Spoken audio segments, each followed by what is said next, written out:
I think it's up to him to just step up a little bit and just let the mum know, like, you're taking the piss of my wife, like, she's my woman. A lot of mothers hold on to their sons and it's just too much.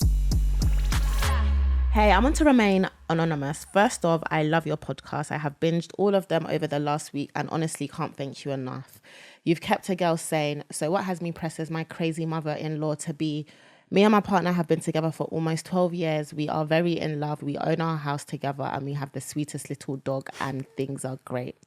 His mum isn't my number one fan. Typical, you've stolen my son behaviour. When she moved into our first home together, she has been abusive towards me via text message and phone calls over the years, but has always apologised afterwards. We have been engaged for 7 years and are dying to get married. We plan on running off and keeping it just to ourselves and 2 witnesses. We've spent a lot of money on refurbishing our home since we bought it, so we wanted to do a small secret wedding, leaving us more cash for once in a lifetime honeymoon. My mother-in-law has been on at me about making her a grandmother.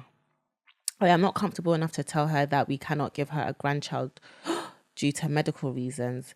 She is very intrusive and will ask a lot of insensitive questions, and I don't want to get upset about it. So instead, me and my partner have always said we just don't want babies.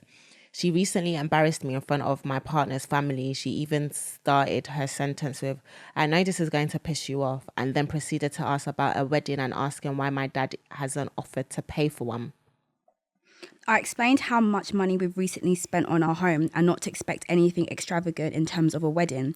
As my dad is in construction, he has helped a lot with our house and I don't want to ask him to pay for a wedding. She made it very clear that she had better be involved and even said there would be consequences if not.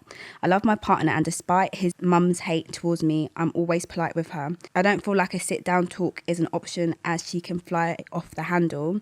She has even gotten physical towards me in the past. It's probably worth mentioning he is an only child and I come from a bigger family, so there is no pressure or intrusive questions from my family.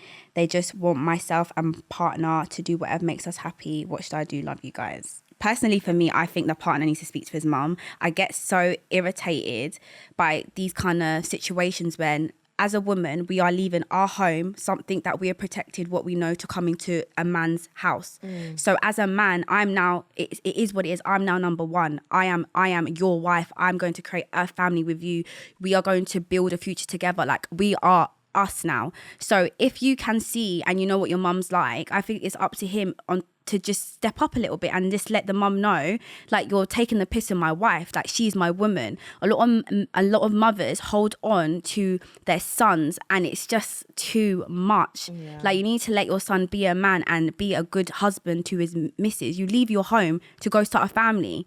And I don't think some African mums or mums in general understand that, and it's sad that I find it sad that she doesn't have a good relationship with mother-in-law. That would be my worst thing. Like, same.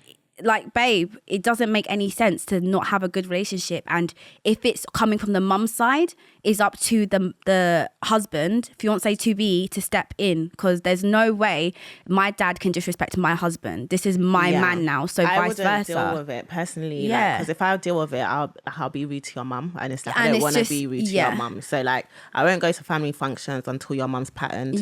And if I'll say to my partner, like, I'm not gonna lie, if I go to this function and your mum is rude to me, I expect you to like say something. Because I will stay quiet, but I'm expecting you to say something. Otherwise, I'll let him know, like, beforehand, by the way, babe, if we go and your mum disrespects me, I expect you to say something. Otherwise, I'm just gonna get up and go home. Yeah, because at the end of the day, it's only gonna affect you and your husband. Yeah, so that was just it, and just like, and like, I won't voluntarily be around the mother. Like, if it's a family function, I'll have that conversation. If she's disrespectful, speak up or I'm leaving. If she wants to come to the house, make sure you've patterned your mum beforehand. Otherwise, like, there's no reason for me to ever be around her, just me and her, unless my partner's going to be there. And if she does disrespect, that's when you take over. Otherwise, then if she keeps on doing it, I'll be like, okay, babe, look, we've tried it. She's still disrespectful towards me. So therefore, me and her I just won't even be in the same room as her anymore. Yeah.